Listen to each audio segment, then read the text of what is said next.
இன்னையோட கனடாவில் எனக்கு 15 வருஷம் கம்ப்ளீட் ஆயிருக்கு. போகும்போது நம்ம டொரண்டோ ஒரு பயங்கரமான சிட்டி ஆச்சு அப்படின்னு சொல்லி யோசிச்சிருப்போம் இல்லையா. பார்த்தா ரோட்ல ஒரு ஆள் நடமாட்டம் இல்லை வின்டர் அப்படின்றதுனால. இங்கே ஆல்ரெடி இருக்கிறவங்களுக்கு தெரியும். அதெல்லாம் வந்த முதல் நியூ இயர் வந்து நான் கோயிலில் தான் இருந்தேன். அப்படியே ரொம்ப சோகமா அங்கே ஸ்காப்ரோவில் வந்து மிடில் ஃபீல்ட் அண்ட் ஃபின்ச் கிட்ட ஒரு ஐயப்பன் கோயில் இருக்கு. அந்த கோயிலில் இருந்தேன். நைட்டு ஒரு 8 மணி போல ஃபோன் அடிச்சு, பிரவீன் வந்துட்டு ஸ்மார்ட் சர்வ் லைசன்ஸ் இருக்கா, ஏன்னா பாட்டெண்டர் வேணும்னு சொல்றாங்க ஒரு பேங்க்வெட் ஹாலில் அப்படின்னாரு. ஸ்மார்ட் சர்வா இல்லையா அப்படின்னு சொல்லிட்டு நான் ஃபோனை வச்சுட்டு நான் குயிக்காக கூகுள் பண்ணேன் ஸ்மார்ட் சர்வ் எப்படி எடுக்கிறதுன்னு. பார்த்தா அது ஆன்லைன் கோர்ஸ் தான் முடிஞ்சு. நைட்டோட நைட்டாக அப்படியே ஒரு 2-3 மணி நேரம் படிச்சு உடனே ஆன்லைன் எக்ஸாம் தான் எடுத்து ஸ்மார்ட் சர்வ் லைசன்ஸ் எடுத்துட்டேன். நைட்டு ஃபோன் பண்ண ஒரு 12 மணிக்கு மெசேஜ் பண்ணேன், நான் முடிச்சிருக்கீங்களா அப்படின்னு சொல்லிட்டு. முடிச்சிருக்கேன், நான் ஸ்மார்ட் சர்வ் லைசன்ஸ் எடுத்துட்டேன், நாளைக்கு நான் பேங்க்வெட் ஹாலில் போய் பார்க்குறேன் அப்படின்ட்டு.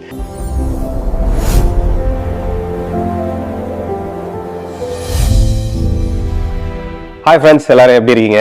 இது வந்து சும்மா ஒரு கேண்டிடான வீடியோ தான், சும்மா ஜாலியாக பேசலாம் அப்படின்ட்டு. ஏன்னா இன்னையோட டிசம்பர் 22 இன்னையோட கனடாவில் எனக்கு 15 வருஷம் கம்ப்ளீட் ஆயிருக்கு. இந்த அச்சீவ்மெண்ட்னு எடுத்துக்கலாம், இல்லை வாழ்க்கையில் ஒரு எக்ஸ்பீரியன்ஸ்னு எடுத்துக்கலாம். 15 வருஷம் ஒரு கண்ட்ரியில் வாழ்றதை வந்து நம்ம அச்சீவ்மெண்ட்னு சொல்ல முடியாது. பட் இதுக்கான ப்ராசஸ் வந்து it has been very tough, struggling. ரொம்ப ஒரு கஷ்டமான ஒரு ஜேர்னியாக இருந்தது அப்படின்னு தான் சொல்லணும். வெளிநாட்டில் போய் வேலை பார்க்குற நிறைய பேருக்கு அந்த ப்ராப்ளம்ஸ் இருக்கும். பட் அதை விட ஸ்டூடெண்ட்டாக வந்து இங்கே பார்ட் டைமில் இருந்து படித்து முடித்து அந்த படிப்படியாக ஸ்ட்ரகிள் பண்ணி வராங்களே, அவங்களுக்கு வந்து அவங்களோட ஸ்ட்ரகிள்ஸ் வந்து ரொம்ப பெருசாக இருக்கும். அண்ட் இப்போ அதெல்லாம் திரும்பி பார்க்கும்போது ரொம்ப ஆச்சரியமா இருக்கு. ஃபர்ஸ்ட் நான் வந்து டிசம்பர் 22, 2010 வந்து நான் டொரண்டோல லேண்ட் ஆகுறேன். அங்கிருந்து இந்தியால இருந்து நான் 2 நாள் முன்னாடியே கிளம்பிட்டேன். பட் வர்ற வழியில எனக்கு வரும்போதே வந்து பாத்தீங்கன்னா ஒரு பெரிய தடங்கள்னு தான் சொல்லணும். பயங்கரமான ஸ்னோ ஸ்டார்ம். எங்கன்னு பாத்தீங்கன்னா யூரோப்ல பெரிய ஸ்னோ ஸ்டார்ம். அண்ட் நாங்க வரும்போதே என்ன ஆயிடுச்சுன்னா, நான் ஃப்ராங்க்ஃபர்ட்ல லுஃப்தான்சால வந்தேன். ஃப்ராங்க்ஃபர்ட்ல இறங்குறதா இருந்துச்சு. அங்கேருந்து வந்து பார்த்தீங்கன்னா ஸ்னோஸ்டார்மாக இருக்குது. லுஃப்தான்சா ஃப்ராங்க்ஃபர்ட் ஏர்போர்ட் ஃபுல்லாகவே க்ளோஸ்ட். ஸோ அதனால் நாங்கள் உங்களை வந்து ஹாம்பர்க் அப்படின்னு சொல்லி ஒரு ஏர்போர்ட்டுக்கு ஃப்ளைட்டு டைவர்ட் பண்ணிட்டாங்க. ஹாம்பர்க் போயிட்டோம். ஹாம்பர்க்ல இருந்து டொரண்டோக்கு டிரெக்ட் ஃப்ளைட்ஸ் கிடையாது. ஸோ டிரெக்ட் ஃப்ளைட்ஸ் கிடையாது அப்படின்னோடனே கனடா பாஸ்போர்ட் வச்சுருக்கவங்க இல்லை யூஎஸ் வீசா வச்சுருக்கவங்கலாம் நியூயார்க்கு ஃப்ளை பண்ணி நியூயார்க்ல இருந்து டொரண்டோக்கு ஃப்ளை பண்ணிட்டாங்க. பட் ஹாம்பர்க்ல இருந்து டிரெக்டாக ஃப்ளைட் கிடையாது. ஸோ அங்கேயே எங்களோட ஃப்ளைட்டை ரீபுக் பண்ணுறதுக்கு பெரிய லைன் அப். ஏன்னா ஃப்ராங்க்ஃபர்ட்ல இருந்து நிறைய ஃப்ளைட்ஸ் வந்து ஹாம்பர்க் தான் ரீரூட் பண்ணிட்டு இருந்தாங்க. என்னடா அது கனடா போகும்போதே இப்படி ஒரு பயங்கரமான எக்ஸ்பீரியன்ஸாக இருக்கு அப்படின்ற மாதிரி தான் இருந்துச்சு. அப்போ ஹாம்பர்க்ல ஆல்மோஸ்ட் ஒரு 12 to 18 hours இருந்தோம். எனக்கு ஃப்ளைட் ரீபுக் பண்ணுறதுக்கே 6 hours ஆயிடுச்சு. அப்புறம் ஃப்ராங்க்ஃபர்ட்ல வந்து ஃப்ளைட்லாம் லேண்ட் ஆகிறதுக்கு ஓகே, வெதர் கொஞ்சம் கிளியர் ஆயிடுச்சு, ஸ்னோ ஸ்டார்ம் கொஞ்சம் கிளியர் ஆயிடுச்சு அப்படின்னோடனே திரும்பி ஃப்ராங்க்ஃபர்ட் வந்து ஃப்ராங்க்ஃபர்ட்ல ஓவர் நைட் அங்கேயே ஏர்போர்ட்லேயே இந்த கோவிட் டைம்ஸில் நிறைய இடத்துல பார்த்துருப்பீங்கல்ல, பெட்டாக போட்டு எல்லாரையும் பெரிய இதில் வந்து வச்சுருப்பாங்க குவாரண்டைன் பண்ணுறதுக்கு. அந்த மாதிரி ஏர்போர்ட் ஃபுல்லாக பெட்டு போட்டு எல்லாம் படுத்துருந்தோம்.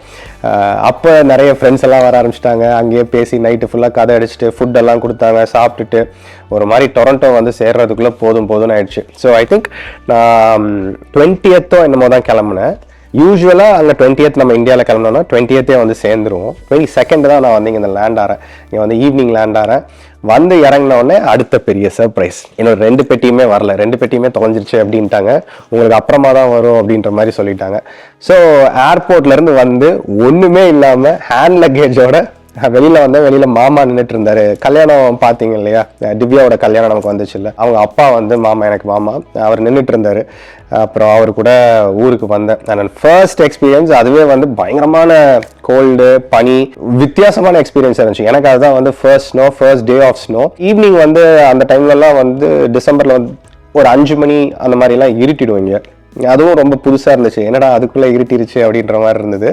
அண்ட் போகும்போது நம்ம டொரண்டோ ஒரு பயங்கரமான சிட்டி ஆச்சு அப்படின்னு சொல்லி யோசிச்சிருப்போம் இல்லையா. பார்த்தா ரோட்ல ஒரு ஆள் நடமாட்டம் இல்லை வின்டர் அப்படின்றதுனால. இங்கே ஆல்ரெடி இருக்கிறவங்களுக்கு தெரியும் அதெல்லாம், அவங்களோட ஃபர்ஸ்ட் வின்டர்ல வந்து லேண்ட் ஆனாங்கன்னா எப்படி இருக்கும்னு சொல்லிட்டு. பட் எனக்கு வந்து அது ரொம்ப புதுசா இருந்துச்சு அந்த டைம்ல. அண்ட் ரூமுக்கு போய் மாமா வீட்டில் ஒரு ரூம்ல போய் இருக்கிறேன். வீடே அப்படியே குவைட்டா இருக்கு, ஃபேன் கிடையாது. இது எல்லாமே வந்து ரொம்ப ஒரு புதுசா இருந்துச்சு. இப்போ அதெல்லாம் பழகிடுச்சு, இப்போ எல்லாம் நார்மல் ஆயிடுச்சு. பட் அதெல்லாம் திரும்பி வந்து அந்த ஃபர்ஸ்ட் டே நம்ம வந்து லேண்ட் ஆகி என்னெல்லாம் நடந்துச்சு அப்படின்றத யோசிச்சு பார்க்கும்போது அப்படியே புல்லரிக்குது அப்படின்னு கூட சொல்லலாம். ஏன்னா எங்கேயாவது இந்தியாவில இருந்து நான் எங்கேயாவது போனாதான் என்னால் சர்வைவ் ஆக முடியும் அப்படின்ற ஒரு சுச்சுவேஷன்ல நான் கனடா வந்து இறங்கினோடனே அதெல்லாம் ரொம்பவே ஒரு மாதிரி ஃப்ரெஷ்ஷாக புதுசாக இருந்துச்சு அப்படின்னு சொல்லலாம். அண்ட் ஏர்போர்ட்லேருந்து என்னை கூட்டிகிட்டு வரும்போது டேரெக்டாக ஒரு ஃப்ரெண்டு வீட்டுக்கு தான் கூட்டிகிட்டு போனார். அங்கே வந்து கொஞ்சம் ஃபிக்ஸ் பண்ணணும், வா போய் பார்க்கலாம் அப்படின்ட்டு. அங்கே தான் நான் ஃபர்ஸ்ட்டு டிம் ஹார்ட்டன்ஸ் காஃபியை வந்து பார்த்தேன். அவங்க வீட்டில் வந்து ஆல்ரெடி 3-4 டிம் ஹார்ட்டன்ஸ் காஃபி வாங்கி வச்சுருந்தாங்க. அப்போது எல்லாரும் குடித்தாங்க. காஃபி எடுத்துக்கோண்டாங்க. நான் வாயில் வச்சேன். இந்த நிறைய இடத்துல சொல்லியிருக்கேன், வாயில் வச்சேன், அவ்வளோ பேடாக இருந்துச்சு. எப்படிடா இந்த காஃபி எல்லாம் நீங்கள் குடிக்கிறீங்க, மனசாட்சியே இல்லையா அவங்களுக்குலாம் அப்படின்ற மாதிரி இருந்தது. பட் இப்போ என்னடானா எங்கே போனாலும் டிம் ஹார்ட்டன்ஸ், எப்போ பார்த்தாலும் டிம் ஹார்ட்டன்ஸ் பழகிருச்சு. சரியா, அது ஒரு செம்ம எக்ஸ்பீரியன்ஸ். அண்ட் அடுத்த நாள் மாமா வந்து ரியல் எஸ்டேட் தானே பண்ணிகிட்டு இருந்தார். முன்னாடியே பண்ணிகிட்டு இருந்தார். அவர் நிறைய கன்ஸ்ட்ரக்ஷன்லாம் பண்ணுவார், நிறைய வீடெல்லாம் வச்சுருந்தாரு. ஸோ அப்போது அடுத்த நாளே வந்து அவரோட ஒரு ப்ராப்பர்ட்டி வந்து லீஸ் முடிஞ்சிருச்சு. அடுத்த நாளே பெயிண்ட் அடிக்கணும்னு சொல்லிட்டு வந்து இறங்கி முந்தின நாள் நைட்டு வந்து அடுத்த நாளே நான் பெயிண்ட் அடிக்க ஆரம்பிச்சு அதுக்கப்புறம் என்னோட பார்ட் டைம் ஜேர்னி வந்து ஸ்டார்ட் ஆச்சு. நான் பண்ண பார்ட் டைம்ஸ் எல்லாம் பாதி பேர் யோசிச்சு கூட பார்க்க மாட்டாங்க. இப்போ நிறைய பேர் சின்ன சின்ன வேலைக்கு கூட கம்ப்ளைண்ட் பண்ண ஆரம்பிச்சிட்டாங்க. பட் அந்த டைம்ல எங்களுக்கு என்ன வேலை கிடைச்சாலும் செய்வோம். ஆனால் அப்போ வேலை கிடைக்கிறதும் ஈஸியாக இருந்துச்சு. இப்போ நாங்கள் அந்த டைம்ல பார்த்த மாதிரி வேலைகள்லாம் இன்னுமே வேக்கண்டாக தான் இருக்கு. ஹார்ட்வுட் அடிக்கிறது அதெல்லாம் very physically labour intensive job and ஒரு ஹைலி ஸ்கில்டு ஒர்க் அப்படின்னு கூட சொல்லலாம். அதே மாதிரி பிளம்பிங் பண்ணுறதெல்லாம் வந்து கான்கிரீட் உடைக்கிற வேலை. கான்கிரீட்டை ஜாக் ஹேமர் கொடுத்துருவாங்க, அது வந்து உடைக்கணும். அண்ட் அப்போ நான் பென்சில் மாதிரி இருப்பேன், ரொம்ப ஒல்லியா. அண்ட் அவ்வளோ ஸ்ட்ரகிள் பண்ணி தான் ஒவ்வொன்றா பண்ணி இப்போ இந்த இடத்துல வந்து ஒரு கம்ஃபர்டபுளான ஒரு சிச்சுவேஷன்ல இருக்கும் அப்படின்னு சொல்லலாம். இன்னுமே சில ஃபினான்ஷியல் ப்ராப்ளம்ஸ், அந்த ப்ராப்ளம், இந்த ப்ராப்ளம், அது ஒவ்வொரு காலத்துக்கு தகுந்த மாதிரி நம்மளோட பிரச்சனைகளும் மாறிக்கிட்டே இருக்கும், உருவெடுத்துக்கிட்டே இருக்கும். அதை நம்ம டேக்கிள் பண்ண இன்னொரு இடத்துக்கு போவோம், அங்க வந்து பெரிய பிரச்சனைகள் வரும். அந்த மாதிரி தானே தவிர வந்து பிரச்சனையே இல்லாத ஒரு லைஃப்னு ஆக்சுவலாவே யாருக்காவது இருக்குமா அப்படின்னா எனக்கு சொல்ல தெரியல. ஏன்னா எல்லாருக்குமே இருக்கும்னு நினைக்கிறேன். நீங்க பேட்டியிலலாம் பார்த்துருப்பீங்க, தனுஷ் பேசும்போது அவங்களுக்கு இருக்கிற பிரச்சனையை சொல்லுவாங்க, விஜய் சேதுபதி பேசும்போது அவங்களுக்கு இருக்கிற பிரச்சனையை சொல்லுவாங்க. ஸோ நீங்கள் எவ்வளோ உயரத்துக்கு நம்ம போய்கிட்டே இருந்தாலும் அதுக்கு தகுந்த மாதிரி பிரச்சனைகள் வந்துகிட்டே தான் இருக்கும். தூக்கி போட்டுட்டு அடுத்தடுத்து பண்ணிகிட்டே இருக்க வேண்டியது தான். அண்ட் கனடா வரும்போது 22nd லேண்ட் ஆனன்னு சொன்னேன் இல்லையா, 25th வந்து கிறிஸ்மஸ் பார்ட்டி ஒன்றுக்கு வந்து மாமாவோட ரிலேட்டிவ் ஒருத்தர் வீட்டுக்கு கூப்பிட்டு போனாங்க. மாமாவுக்கு ரிலேட்டிவ்னா எனக்கும் ரிலேட்டிவ் தான். வீட்டுக்கு போயிருந்தோம். அப்போ தான் ஃபஸ்ட்டு இந்த கிறிஸ்மஸ் ட்ரீ டவுன் டவுன்லாம் நான் அப்போ தான் பார்த்தேன். டவுன் டவுன் வழியாக போய் அவங்க வீட்டுக்கு போனோம். அண்ட் ரொம்ப பியூட்டிஃபுல்லாக இருந்துச்சு. அண்ட் இங்கே எனக்கு ரொம்ப பிடிச்ச ஒரு விஷயம்னா கிறிஸ்மஸ் சொல்லலாம். கிறிஸ்மஸ் பார்ட்டிஸ் அண்ட் ஈவெண்ட்ஸ் எல்லாமே அவ்வளோ கலர்ஃபுல்லாக இருக்கும். அண்ட் நிறைய பாப்அப்ஸ் எல்லாம் போடுவாங்க. கிறிஸ்மஸ் கேரல் அவ்வளோ பியூட்டிஃபுல்லாக இருக்கும். கிறிஸ்மஸ்னாலே இந்த ஊரே வந்து அப்படியே லைட் அப் ஆகி கிறிஸ்மஸ் டு நியூ இயர் வந்து அவ்வளோ கலர்ஃபுல்லாக இருக்கும். அது வந்து எனக்கு டொரண்டோவில் ரொம்ப பிடிக்கும். அண்ட் ஐ திங்க் அது நார்த் அமெரிக்கா ஆர் யூரோப்லேயுமே அந்த கல்ச்சர் வந்து ரொம்ப ஆப்வியஸ்லி கிறிஸ்மஸ்லாம் இங்கே தானே ஜாஸ்தி கொண்டாடுறாங்க. நம்ம ஊரை கம்பேர் பண்ணும்போது இங்கே ரொம்ப ஜாஸ்தி கொண்டாடுறாங்க இல்லையா. ஸோ அதனால் வந்து ரொம்ப பியூட்டிஃபுல்லாக பயங்கரமாக டெக்கரேட் பண்ணி சூப்பராக எல்லாம் பண்ணியிருப்பாங்க. பாருங்கள், நம்ம வீட்லேயே கூட கிறிஸ்மஸ் ட்ரீலாம் இருக்குது. ஸோ அந்த ஃபர்ஸ்ட் கிறிஸ்மஸும் எனக்கு மறக்கவே முடியாது, ரொம்ப இதுவாக இருந்துச்சு. ஆனால் அதே மாதிரி தான் நான் நியூ இயரும் இருக்கும் அப்படின்னு நினச்சேன். நியூ இயர் இங்கே வந்தோன்னே, ஏன்னா நம்ம ஊரில் நியூ இயர் வந்து நாங்கள் பயங்கரமாக செலிப்ரேட் பண்ணுவோம். பசங்க ஃப்ரெண்ட்ஸ் எல்லாம் போயிட்டு பார்ட்டிக்கு போகிறது அந்த மாதிரிலாம் இருக்கும். பட் இங்கே தமிழ் கல்ச்சர் என்ன அப்படின்னா, நியூ இயருக்கு கோயிலுக்கு போவாங்க எல்லாரும். நிறைய ஸ்ரீலங்கன் ஈழத்தமிழர்கள்லாம் நிறைய பேர் வந்து கோயிலில் தான் வந்து மிட் நைட் வந்து இருப்பாங்க. எனக்கு அது வந்து ரொம்ப புதுசாகவும் ஷாக்கிங்காகவும் இருந்துச்சு. ஏன்னா இந்தியாவில் வந்து அந்த அளவுக்கு பெருசாக அப்படி பண்ண மாட்டாங்க இல்லையா. ஸோ வந்த நியூ இயர் வந்து நான் கோயிலில் தான் இருந்தேன். அப்படியே ரொம்ப சோகமாக அங்கே ஸ்காப்ரோவில் வந்து மிடில் ஃபீல்ட் அண்ட் ஃபின்ச் கிட்ட ஒரு ஐயப்பன் கோயில் இருக்குது, அந்த கோயிலில் இருந்தேன். அதெல்லாம் அப்படியே இன்னும் ஃப்ரெஷ்ஷாக இருக்குது. எனக்கு அந்த 15 வருஷத்துக்கு முன்னாடி என்னோட கனடாவில் அந்த ஒரு ஃபர்ஸ்ட் மந்த் சென்ட்ரல் காலேஜில் படித்தேன். அங்கே போனதுக்கப்புறம் தான் எனக்கு தமிழ் ஃப்ரெண்ட்ஸ் நிறைய பேர் வந்தாங்க, நிறைய ஃப்ரெண்ட்ஸ் வந்தாங்க சென்ட்ரல் காலேஜ் போனதுக்கப்புறம். அண்ட் இங்கே ஒரு விஷயம் என்னென்னா, இப்போ இந்தியாவில் இருக்கும்போது எல்லாருமே ஒரு காலேஜுக்கு போகிறோம் இல்லை ஒரு ஸ்கூலுக்கு போகிறோம்னா நம்ம கிளாஸ்லேயே ஒரு 30-40 பேர் இருப்பாங்க. அந்த 30-40 பேரில் உங்கள் வைபுக்கு செட் ஆகிற மாதிரி you can big and choose your friends. கனடாவில் அது பாசிபிள் கிடையாது. ஏன்னா இருக்கிறதே ஒரு 3 தமிழ் பசங்க தான் இருப்பாங்க, இல்லை இருக்கிறதே ஒரு 4-5 இந்தியா பசங்க தான் இருப்பாங்க. அப்படிங்கும்போது வைப் செக் எல்லாம் பண்ணி இது செட் ஆகுமா செட் ஆகாதெல்லாம் இருக்காது. அவங்களுக்கு தகுந்த மாதிரி நம்மளே மாறிடுவோம். ஏன்னா எல்லாரையும் வந்து நீ எனக்கு செட் ஆகல அப்படின்னு சொல்லிட்டு இருந்தோம்னு வச்சுக்கோங்களேன், நமக்கு இங்கே ஃப்ரெண்ட்ஸே இருக்க மாட்டாங்க. இப்போ எனக்கு ஒரு 30 ஃப்ரெண்ட்ஸ் 40 ஃப்ரெண்ட்ஸ் இருக்காங்கன்னா யார்கிட்ட எப்படி பேசணுமோ அதுக்கு தகுந்த மாதிரி நம்ம அடாப்ட் ஆகிட்டோம். எல்லார்ட்டையும் நம்ம ஒரே மாதிரி பேச முடியாது. ஆட்டோமேட்டிக்காக அது வந்து இங்கே வந்ததுக்கப்புறம் அந்த பழக்கங்கள்லாம் வந்துருச்சு. அண்ட் உங்களை மாதிரியே தான் நானும் ஊரில் இருக்கும்போது பெருசான வேலையெல்லாம் செஞ்சது கிடையாது, சமைச்சது கிடையாது. அண்ட் எவென்ச்சுவலி வீடு வேலையெல்லாம் பார்க்க ஆரம்பிச்சாச்சு. ஒர்க்லையுமே வந்து நான் ஒரு சூப்பர் மார்க்கெட்டில் வேலை பார்த்துட்டு இருக்கும்போது வாஷ்ரூம்ஸ்லாம் நாங்கள் தான் நைட்டு கழுவுவோம், மாப் படிப்போம் ஃபுல்லாகவே. அது எல்லாமே ஒரு நார்மல் ஒரு வேலையாயிடுச்சு. அண்ட் இங்கே நீங்கள் எவ்வளோக்கு எவ்வளோ ஹார்ட் ஒர்க் பண்ணுறீங்களோ அதை அவ்வளோக்கு அவ்வளோ அப்ரிஷியேட்டும் பண்ணுவாங்க. அந்த ஓனர்ஸாக இருக்கட்டும், உங்கள் கூட பார்க்குற இவங்களாக இருக்கட்டும், இல்லை நீங்கள் காமன் பீப்புளே பார்த்தீங்கன்னா எங்கள் ஒரு சூப்பர் மார்க்கெட்டில் இருக்கும், உங்களை வந்து அந்த இழிவா பார்க்க மாட்டாங்க. டாய்லெட் கழுவுற என்ன, டாய்லெட் கழுவுற என்ன, கக்கூஸ் கழுவுற அந்த மாதிரிலாம் இருக்காது. அது ஒரு ஒர்க். நீ பார்க்குறியா இல்லையா, இல்லை நான் பார்க்குறேன் அப்படின்னு அந்த ஓனரே வந்துருவாரு. இப்போ நம்ம ஊரை பொறுத்த வரைக்கும் என்னன்னா உனக்கு சம்பளம் கொடுக்குறால ஒழுங்கா கழுவு அப்படின்ற மாதிரி சொல்லுவாங்க. இங்கே வந்து பார்த்தீங்கன்னா என்ன தம்பி உங்களுக்கு வந்து அது சங்கடமா இருக்கா சொல்லுங்க, நான் போய் கழுவுறேன் அப்படின்னு சொல்லிட்டு அவங்களே வந்து வேலையில் இறங்கிடுவாங்க. ஸோ அதனால வந்து அது எதுவும் பெரிய வேலை சின்ன வேலை அப்படின்னு நீங்கள் பார்க்க மாட்டாங்க. எல்லாமே ஒரு வேலை, அதை யாராவது ஒருத்தர் செய்யணும் அப்படின்ற மாதிரி தான் இது இருக்கும். ஸோ அது எல்லாமே எனக்கு இங்கே வந்து ஒரு புது எக்ஸ்பீரியன்ஸாக இருந்துச்சு. லைஃப்பை வந்து ஒரு டிஃப்ரெண்ட் பெர்ஸ்பெக்டிவ்ல என்ன அப்படியே கொஞ்சம் கொஞ்சமாக பார்க்க வச்சுது. நான் ஊரில் இருக்கும்போதுமே நான் ஏவியேஷன்லாம் இருந்தப்போ எனக்கு யூஸ்வலாக படிக்கும்போதே எல்லாருக்கும் ஹெல்ப் பண்ணுற மென்டாலிட்டி இருக்குது. ஏன்னா அப்பா வந்து சின்ன வயசில் சொல்லுவார், அவர் வந்து மேக்ஸ் இன்ஜினியரிங்லாம் படிக்கும்போது அவர் படிக்கிறதையும் தாண்டி அவர் ஃப்ரெண்ட்ஸுக்கெல்லாம் சொல்லி கொடுக்கும்போது அது இன்னும் ரொம்ப டீப்பாக வந்து நமக்கு மனசில் பதிஞ்சிரும், அது வந்து எனக்கு ஹெல்ப்ஃபுல்லாக இருக்கும் அப்படின்னு சொல்லுவார். அதை நான் இம்ப்ளிமெண்ட் பண்ணது எங்கன்னா ஏவியேஷன் போனதுக்கு அப்புறம் தான். ஏவியேஷன் சப்ஜெக்ட்ஸ் எல்லாம் ரொம்ப ஹார்டாக இருக்கும். ஆனால் ஏவியேஷனுக்கு வர்ற பசங்கள்லாம் பார்த்தீங்கன்னா படிக்கிற பசங்க வர மாட்டாங்க. படிக்கிறது ஓரளவுக்கு இருந்தாலும் ஃபினான்ஷியலி அந்த செலவை பண்ணக்கூடிய பசங்க தான் நிறைய பேர் வருவாங்க. ஸோ அப்போ அந்த கான்செப்ட்ஸ் எல்லாம் அண்டர்ஸ்டாண்ட் பண்ணிக்கிறது சிவில் ஏவியேஷனில் டஃப்பாக இருக்கும். இப்போ நீங்கள் ஏர்ஃபோர்ஸ் எல்லாம் போறீங்க அப்படின்னா அதில் நிறைய இன்ஜினியர்ஸ் அது நல்லா படிப்பாக வரவங்க தான் வருவாங்க. But civil aviation commercial aviation வரும்போது ரொம்ப நல்லா படிக்கிறவங்களை விட இந்த ஜஸ்ட் பாஸ் இல்லை வந்து ஜஸ்ட் பாஸுக்கும் ஹை ரேங்கிங்க்கும் மிடில் இருக்காங்க இல்லையா, இவங்களில் யாரால அந்த ஏவியேஷன் செலவையும் சமாளிக்க முடியுமோ அவங்க தான் வருவாங்க. நான் வந்து எப்படின்னா 12th படிக்கிற வரைக்கும் ஜஸ்ட் பாஸ் கேட்டகரி. 12th முடிச்ச உடனே வந்து என்னோட ஸ்கேல் ஆஃப் ஸ்டடீஸ் வந்து ரொம்ப ஹையாயிடுச்சு. எதனால அப்படின்னா எனக்கு தெரியும் ஜஸ்ட் பாஸ் ஆனாலே உன்னால பைலட் ஆயிடலாம் அப்படின்னு தெரியும். ஸோ ஸ்கூல் சப்ஜெக்ட்ஸ் எல்லாம் வந்து நான் பாஸ் ஆகிற அளவுக்கு தான் படித்தேன். ஏன்னா நான் எப்படியும் கமர்ஷியல் ஏவியேஷன் தான் போகிறேன் அப்படின்னு வந்தனால நான் இதுதான் படித்தேன். ஏவியேஷன் போன உடனே அங்கே நான் ஒன் ஆஃப் த டாப்பர்ஸாக இருந்தேன். ஸோ அப்போ நான் எல்லாருக்கும் நான் சொல்லிக் கொடுக்க ஆரம்பித்தேன். அது எனக்கு இன்னும் நல்லா புரிய ஆரம்பிச்சுது. ஏன்னா அதே தான் நான் கனடா வந்ததுக்கு அப்புறமும் காலேஜில் இம்ப்ளிமெண்ட் பண்ண ஆரம்பித்தேன். காலேஜில் வந்தேன்னா எல்லாம் பஞ்சாபிஸ் தான். இப்போ எப்படி நீங்கள் ஒரு காலேஜுக்கு போனீங்கன்னா நிறைய பஞ்சாபிஸ் இருக்காங்களோ, 2010ல் நான் வந்து இங்கே இறங்கி காலேஜுக்கு போகும்போதும் 90% வந்து பஞ்சாபி தான். பாக்கி இருக்கிற 10%ல் தமிழ், தெலுங்கு, மலையாளம், கன்னடா இந்த மாதிரி இவங்கெல்லாம் வருவாங்க. நார்த் இந்தியன்ஸ் அண்ட் பஞ்சாபிஸ் தான் 90% ஆஃப் த பாப்புலேஷன் இருந்தாங்க. காலேஜ் வந்து இறங்கினா அதுவும் நெட்வொர்க்கிங்க்கு தான் நிறைய பேர் வந்திருந்தாங்க. நெட்வொர்க்கிங் வந்து one of the hot subjects. அப்போது அந்த டெவலப்பிங் கோடிங் எல்லாம் கொஞ்சம் டிப் ஆகி நெட்வொர்க்கிங் வந்து புதுசாக எல்லாரும் நிறைய படிக்கிறதுக்காக வந்திருக்காங்க காலேஜில். ஸோ என்னோட கோர்ஸில் மட்டுமே ஒரு 500 பேராவது நெட்வொர்க்கிங் படிக்கிறவங்களா இருந்திருப்பாங்க. அதில் 90% தான். எனக்கு லக்கிலி இந்த எல்லாருக்கும் இந்த சொல்லிக் கொடுக்குற இது இருக்கு இல்லையா, நான் ஃபஸ்ட்டு என்னோட குரூப் ஒரு 3 பேருக்கு சொல்லிக் கொடுத்தேன். பிரவீன் சொல்லிக் கொடுக்குறாண்டான்னு சொல்லி அது பெருசாகி கடைசியில் காலேஜில் வந்து ஒரு வெல் நோன் பர்சனாக வந்துட்டேன். பஞ்சாபி பசங்களாக இருந்தாலும் சரி, இதாக இருந்தாலும் சரி. எனக்கு தினேஷ்னு சொல்லி நம்ம ஃப்ரெண்ட் ஒருத்தர் இருக்காங்க. அதாவது ஆந்திரா பசங்க ஒரு 30 பேர் வந்து அவங்க பாஸ் ஆனதுக்கு வந்து நாங்கள் தான் காரணம் அப்படின்னு சொல்லி ஒரு பெரிய பார்ட்டி த்ரோ பண்ணாங்க. வில் நெவர் ஃபர்கெட் யூ அப்படி இப்படின்னு சொல்லிட்டு இது பண்ணாங்க. இப்போ நாங்களாம் பெருசாக டச்சில் இல்லை, எல்லாம் ஒவ்வொரு இடத்துக்கு மூவ் ஆகிட்டாங்க.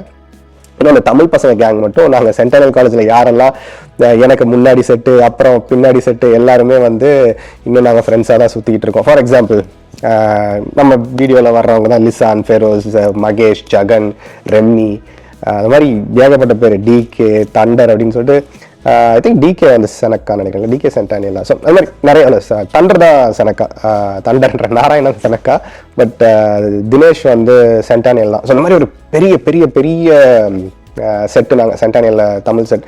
ஸோ அவங்கெல்லாம் இன்னுமே நாங்கள் ஒன்றா தான் சுற்றிக்கிட்டு இருக்கோம். ஸோ எல்லாமே இப்போ இந்த வீடியோவில் யோசிச்சு பார்க்கும்போது எனக்கு ஒவ்வொன்றா ஞாபகத்துக்கு வருது. அப்போது வெளியிலலாம் போனால் நமக்கு கார்லாம் இருக்காது. இப்போது விக்னேஷ்னு சொல்லி ஒரு பையன் தான் கார் வச்சுருப்பான். நான் வந்து ஒரு பேங்க்வெட் ஹாலில் பார்டெண்டராக ஒர்க் பண்ணிட்டு இருந்தேன். ஸ்மார்ட் சர்வ் லைசன்ஸ் வச்சு எப்போ எனக்கு என்னெல்லாம் ஆப்பர்ச்சுனிட்டி கிடைக்குதோ நான் உடனே செய்ய ஆரம்பிச்சிருவேன். அப்போ எனக்கு தற்செயலாக ஒரு ரெஸ்டாரண்ட்டில் வேலை பார்க்குற ஒரு அண்ணா வந்து ஃபோன் அடிச்சார். நைட்டு ஒரு 8 மணி போல் ஃபோன் அடிச்சு, பிரவீன் வந்துட்டு ஸ்மார்ட் சர்வ் லைசன்ஸ் இருக்கா, ஏன்னா பார்டெண்டர் வேணும்னு சொல்கிறாங்க ஒரு பேங்க்வெட் ஹாலில் அப்படின்னாரு.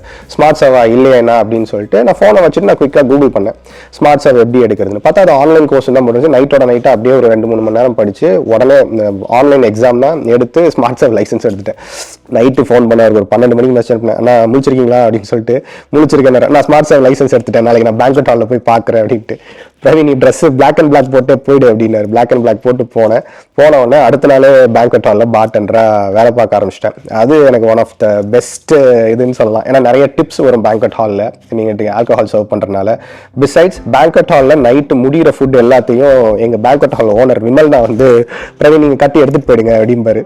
அப்போ கட்டி அவ்வளோ சாப்பாடு நம்ம எப்படி எடுத்துகிட்டு போகிறது? நான் அப்போ வந்து ஆண்ட்ரின் பிரசன்ட்ல தங்கியிருந்தோம். நான், லிசான், மகேஷ், விக்னேஷ் எல்லாம் வந்து ஒரு அப்பார்ட்மெண்ட் எடுத்து 2 பெட்ரூம் அப்பார்ட்மெண்ட்டில் தங்கியிருந்தோம். அப்போ நாங்கள் பேஸ்மெண்ட்ல இருந்து கொஞ்சம் அப்கிரேட் ஆகி அங்கே போயிட்டோம்.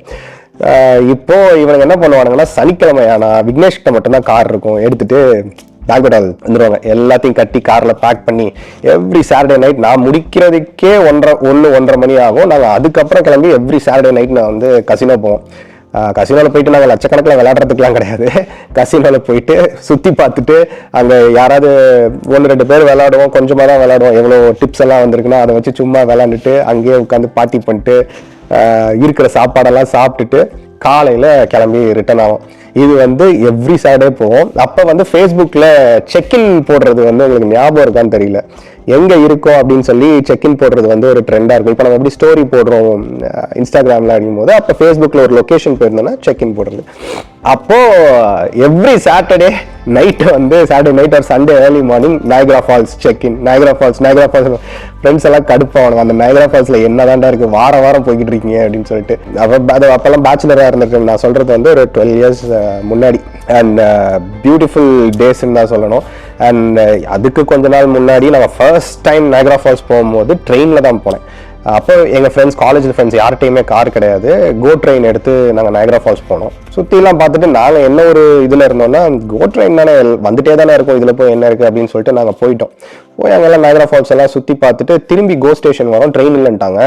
என்னடா இது வம்பா போச்சு. அப்போ ஊபர்லாம் கிடையாது, டாக்ஸி எடுக்கணும், இல்லைன்னா நீங்கள் பஸ் பிடிச்சி வரணும், அந்த மாதிரி தான் இருக்கும். ஊபர்ன்ற ஒரு கான்செப்டே அப்போ கிடையாது. சரி, இல்லைன்னா இதில் வரணும், கார் எடுத்துகிட்டு போயிருக்கணும், ரெண்டல் கார் எடுத்துருக்கணும், அந்த மாதிரி. நாங்கள் அப்போ எவ்வளோ ஃபினான்ஷியல் தட்டுப்பாடில் இருக்கோம் அப்படின்னா, ரூம் கூட எடுக்கிற அளவுக்கு நாங்கள் யோசிக்க கூட இல்லை. ஒரு ரூம் எடுத்தால் $120 ஆகும். அந்த $120 வந்து நாங்களே வந்து I think 3 guys and 2 girls போயிருந்தோம்னு நினைக்கிறேன். 5 பேர் ஸ்பிட் பண்ணியிருந்தாலும் என்ன இருக்கும், ஆளுக்கு $20 தான் ஆயிருக்கும். நாங்கள் அவ்வளோ கூட யோசிக்கல, இல்லை ரூமெல்லாம் எடுத்தால் ரொம்ப எக்ஸ்பென்சிவாக வரும், இல்லை வேண்டாம் அப்படின்னு சொல்லிட்டு நயகரா ஃபால்ஸ் விழும்போது ஒரு ஓரமாக வந்து நயகரா ஃபால்ஸ் முன்னாடியே படுத்து ஜாக்கெட்லாம் மேலே போட்டு செம்ம குளிர். நைட்லாம் சம்மர் தான், பட் நயகரா ஃபால்ஸ் முன்னாடி சம்மரில் படுத்திருந்தாலும் குளிரும்ல. நைட்டு விடிய அங்கேயே இருந்துட்டு காலையில் திரும்பி வந்து ட்ரெயின் டைம்லாம் விசாரித்து திரும்பி ஸ்டேஷன் போய் கோ ட்ரெயின் பிடிச்சி நாங்கள் வந்தோம். அதெல்லாம் லைஃப் டைம் எக்ஸ்பீரியன்ஸ் அப்படின்னு சொல்லலாம். அண்ட் எவென்ச்சுவலி நான் ஒரு நல்ல வேலைக்கு போகிறேன், பேங்கிங் ஜாப் அப்படின்லாம் ஆகுது. சைபர் செக்யூரிட்டி அட்மினிஸ்ட்ரேட்டராக, நெட்வொர்க் செக்யூரிட்டி அட்மினிஸ்ட்ரேட்டராக. அண்ட் அப்படியே லைஃப் போக 2014 எனக்கு கல்யாணம் ஆச்சு. 2014 கல்யாணம் ஆச்சு. கல்யாணம் ஆகி டேரெக்டாக வந்து காவியாவும் இங்கே வந்தாச்சு. அதுக்கப்புறம் நாங்கள் தனியாக ஒரு அப்பார்ட்மெண்ட் எடுத்தது.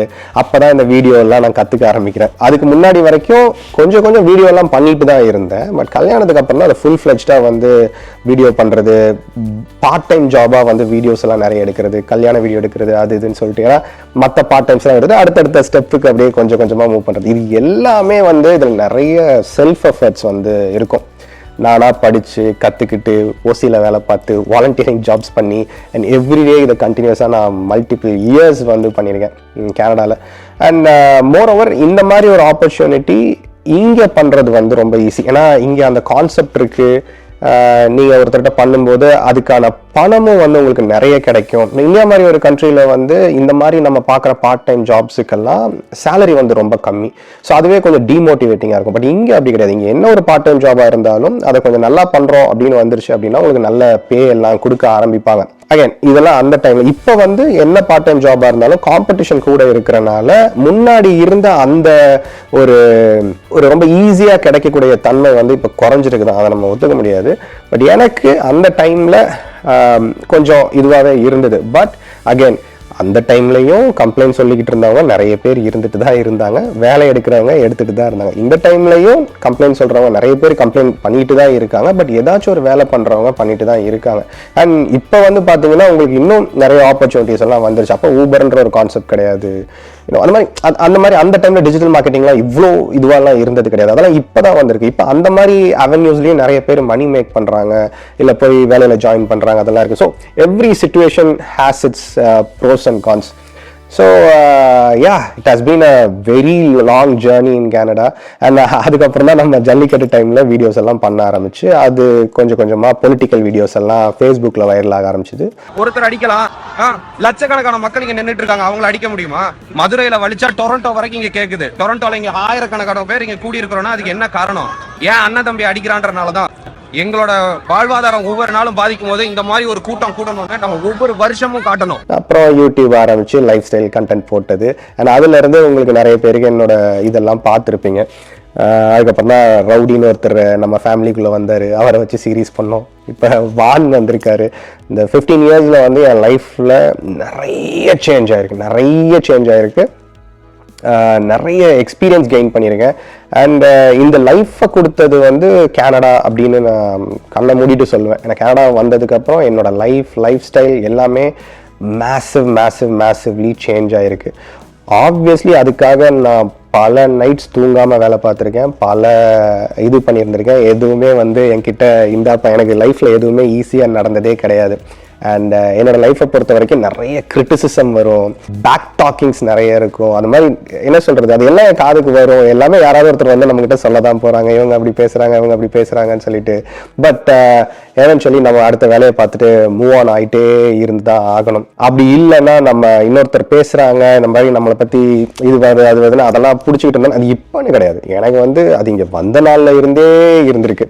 நீங்க எப்பெல்லாம் ஓடணும் அப்படின்னு நினைக்கிறீங்களோ அவன் பைத்தியக்காரன் ஓடிக்கிட்டு இருக்கான், நம்மளாம் நடந்து தானே இருக்கும் அப்படின்ற மாதிரி தான் எல்லாரும் சொல்லுவாங்க. பட் அந்த ஓடி ஒரு இடத்துக்கு போய் சேர்ந்ததுக்கு அப்புறம் பரவாயில்லையா போய் முதல்ல சேர்ந்துட்டாங்க இவன் அப்படின்ற மாதிரி இருக்கும். அதுக்கப்புறம் அங்க ஒரு 4 பேர் இருப்பாங்க, அங்கிருந்து நம்ம ஓட ட்ரை பண்ணுவோம், அங்கே 4 பேர் நம்மளை பற்றி பேச தான் போகிறாங்க. அண்ட் இது நடந்துக்கிட்டே தான் இருக்க போகுது. அண்ட் எவ்ரிதிங் செல்ஃப் மோட்டிவேஷன் ரொம்ப ரொம்ப ரொம்ப ரொம்ப முக்கியம். Everybody has their low days. நீங்கள் நான் கிடையாது, everybody has their low days. வந்து ஏன் நமக்கு மட்டும் இப்படி நடக்குது அப்படின்னு தோணும். அதுக்கப்புறம் ஒரு ரியலைசேஷன் பாயிண்ட் வரும், நமக்கு மட்டும் கிடையாது எல்லாருக்கும் நடக்கும், இதுதான் லைஃப் அப்படின்ற ஒரு ரியலைசேஷன். அப்புறம் திரும்பி நம்ம ஓட ஆரம்பிப்போம். அந்த ப்ராசஸ் வந்து எனக்கு வந்து லைஃப் ஃபுல்லாக மல்டிபிள் டைம் சின்ன வயசுலேருந்தே நடந்துகிட்டு இருக்கு.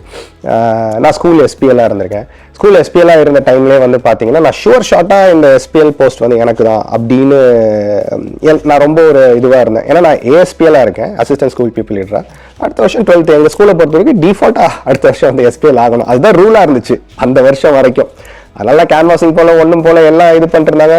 6th இருந்து 12th வரைக்கும் எங்கள் ஸ்கூலில் வந்து ஓட் பண்ணணும். கடைசியில் பார்த்தா ஓட்டிங் அன்னைக்கு பயங்கர பாலிடிக்ஸாக நடந்துச்சு. இப்போ நாங்கள் எல்லாருமே ஃப்ரெண்ட்ஸாக தான் இருக்கோம். இன்னும் அந்த ஆப்போனண்ட் கை எல்லாருமே we're all very close friends. அந்த டைமில் யார் என்ன ஜெயிக்கணுமோ அதெல்லாம் பண்ணுவாங்களே. It was very interesting. காலையில் வந்து சொல்கிறாங்க இல்லை 11th 12th மட்டும்தான் எலெக்ஷன் அப்படின்ட்டாங்க.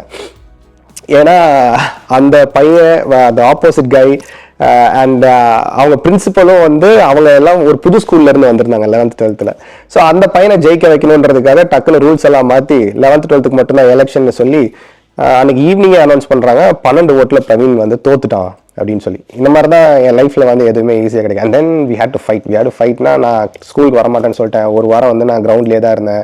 அப்புறம் என்னோட சப்போர்ட்டிங் கைஸ்லாம் இருக்காங்க இல்லையா, ஸோ அவங்கெல்லாம் வந்து ஸ்போர்ட்ஸ் டேக்கு நாங்கள்லாம் யாரும் கலந்துக்கவே மாட்டோம் அப்படின்ட்டாங்க. அது ரிப்பிள் எஃபெக்ட் ஆகி அது கீழ் கிளாஸஸ்க்குலாம் போயிடுச்சு. அதில் நிறைய பேர் வந்து ஸ்கூலுக்கு வர மாட்டேன்றாங்க, பிரவீனை எஸ்பிஎல் ஆக்கல அப்படி இப்படின்லாம் சொல்லி கடைசியில் அந்த எலெக்ஷனே செல்லாதுன்னு கரஸ்பாண்டன்ட் சொல்லி we had to fight like for 10-15 days. இதாகி இல்லை பிரவீன் தான் எஸ்பிஎல்லாக இருக்கணும் அப்படின்னு சொல்லி இது எல்லாம் வந்து என்னோட ஸ்ட்ரகிள்ஸை சொல்கிறேன். எதுவுமே லைஃப்பில் வந்து உங்களுக்கு வெளியில் பார்க்கும்போது ஓகே பிரவீன் வந்து இது கிடச்சிருச்சு அவருக்கு அப்படின்றது தான் தெரியுமே தவிர அதுக்கு பின்னாடி இருக்கிற ஸ்ட்ரகிள்ஸ், சாக்ரிஃபைஸ்ன்னு சொல்ல முடியாது, ஸ்ட்ரகிள்ஸ் அண்ட் லேர்னிங் எக்ஸ்பீரியன்ஸ் இது எல்லாமே வரும். சாக்ரிஃபைஸ்ன்னு நம்ம பெருசாக சொல்ல முடியாது. ஏன்னா you have to give up something to gain something. அது டைமாக இருக்கலாம், மணியாக இருக்கலாம், ஃபேமிலியாக இருக்கலாம், டசன்ட் மேட்டர். ஏதாச்சும் ஒன்று நீங்கள் அடையணும்னு நினைக்கிறீங்க அப்படின்னா அது இது ஆகிட்டே தான் இருக்கும். பட் இந்த என்னோட Canadian journey has been amazing. நிறைய பிரச்சனைகள் வந்திருக்கு. I was multiple times I have been to rock bottoms அப்படின்னு சொல்லலாம். பட் எவ்ரி டைம் திரும்பி நம்ம ஸ்ட்ராங்கராக வர்றதுல தான் இருக்குது. கடைசியில் வந்து முக்கால்வாசி பேர் 99% of them are going to forget அந்த பேட் டைம்ஸை.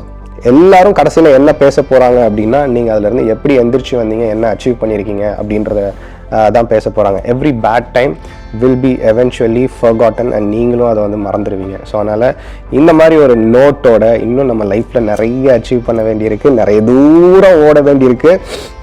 ஸோ அதை நோக்கி தான் எல்லாருமே போய்கிட்டு இருக்கோம். And so thanks to Canada, thanks to every one of you and who has been an immense support to me. என்னோட ஃப்ரெண்ட்ஸ், ஃபேமிலி, நீங்கள் பார்த்துட்டு இருக்க வியூவர்ஸ், என்னோட கிளையண்ட்ஸ். இப்போ என்னோட வியூவர்ஸ் தான் என்னோட கிளையண்ட்ஸ். அவங்கள வச்சு தான் என்னோட வாழ்க்கை, என்னோட பிரெட் அண்ட் பட்டரே ஓடிக்கிட்டு இருக்கு. யூ ஆல் நோ என்னோட ஐடி கரியரை வந்து இவ்வளோ நாள் கழிச்சு 10+ years ஆஃப் ஐடி கன்சல்டன்ட் கரியரை வந்து நான் ஃபுல்லாக குவிட் பண்ணிவிட்டு இப்போ வந்து ரியல் எஸ்டேட் ஜேர்னியில் இருக்கேன். அதுக்கு ஒரே ஒரு காரணம் இந்த யூடியூப் சேனல் வாட்ச் பண்ணிகிட்டு இருக்கேன் நீங்கள் எல்லாரும் தான். தேங்க்யூ. அண்ட் ஃபேமிலி, காவ்யாவுக்கு ஒரு பெரிய சப்போர்ட், எங்கள் அப்பா அம்மாவுக்கு, காவ்யா அப்பா அம்மாவுக்கு ஒரு பெரிய சப்போர்ட், காவ்யா தம்பி, என்னோட ஃப்ரெண்ட்ஸ், வான், த ரவுடி எல்லாரும் தான் வந்து இப்போது என்னை ஃபியூவல் பண்ணி ஓட வச்சுக்கிட்டு இருக்க மெயின் ரீசன். என் ஃப்ரெண்ட்ஸுக்கெலாம் நான் எவ்வளோ வேணால் தேங்க்ஸ் சொல்லலாம். ஏன்னா ஒவ்வொரு தடவை எனக்கு என்ன பிரச்சனை வந்தாலும் அப்படி பிடிச்சி அப்படி மேலே தூக்கி விட்டுருவாங்க. எத்தனை பேருக்கு அந்த மாதிரி ஃப்ரெண்ட்ஸ் கிடைக்கும் தெரியலை. பட் எனக்கு வந்து I got like tons of loving friends. இந்தியாவில் சரி, இந்தியாவில் சரவண, பத்ரி, பிரசாத் இப்போ ஜெர்மனியில் இருக்கான், இங்கே மகேஷ், ஜெகன், சொல்லிகிட்டே போகலாம். அவ்வளோ ஃப்ரெண்ட்ஸ் இருக்காங்க. தினேஷ் எனக்கு காலேஜ் டைம்லேருந்து என்ன சொல்கிறது, நான் அவர்கிட்ட வந்து ஒரு வருஷம் பேசலனாலும் பரவாயில்ல, பார்த்தா என் மேலே அவ்வளோ லவ்வாக இருப்பார்.